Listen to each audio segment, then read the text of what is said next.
Alors on va aller plus loin avec François-Xavier Chauchat, notre partenaire de Dorval Asset Management qu'on retrouve tous les mercredis. François-Xavier, on voit que les marchés restent assez secoués par cette épidémie de coronavirus. En Asie, notamment, le Hang Seng a clôturé en baisse de près de 3% ce matin.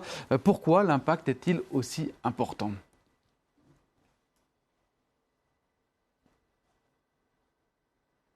Les marchés financiers sont, comme vous savez, aussi une psychologie des foules, où les nouvelles s'intègrent un peu justement à la manière d'un virus, d'abord très lentement, ensuite très vite, et puis un pic est atteint. Donc c'est ce modèle, ce qu'on appelle la courbe en S, qui est suivi.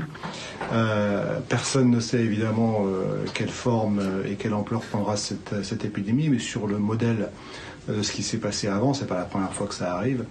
On sait que les dégâts seront temporaires, réversibles et probablement modestes, mais il y a toujours la possibilité que cette épidémie soit spéciale par rapport aux références historiques. Donc c'est cette possibilité qui est intégrée aujourd'hui dans les cours. Du côté des entreprises, on voit que certaines, celles qui soit se fournissent en Chine, comme Apple, soit celles qui sont dans les secteurs des transports que vous avez cités, ou le tourisme, et la distribution sont évidemment affectées, commencent à communiquer là-dessus.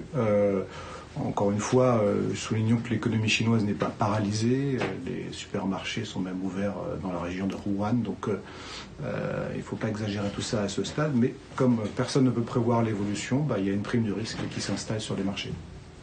Alors ne pas exagérer, dites-vous, est-ce qu'il faut quand même s'inquiéter pour l'économie mondiale, pour la santé de l'économie mondiale ?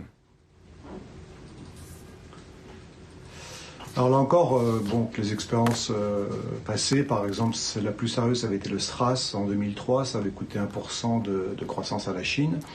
Au Japon, où l'économie est assez sensible au tourisme chinois, on évoque déjà à peu près 0,1% d'impact sur le PIB du premier trimestre. Donc ça, c'est ce que dit la Banque du Japon ce matin. Ça pourrait être évidemment un peu plus si l'épidémie est plus sérieuse que prévu, mais soulignons toujours que ces dégâts, c'est un peu comme les tremblements de terre ou les grèves.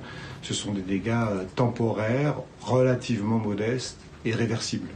Alors ils arrivent cependant à un moment, et ça c'est important de le souligner, où les investisseurs étaient encouragés à penser que l'économie mondiale allait connaître en 2020 plutôt un petit rebond, en tout cas une stabilisation après le ralentissement industriel des années 2018-2019.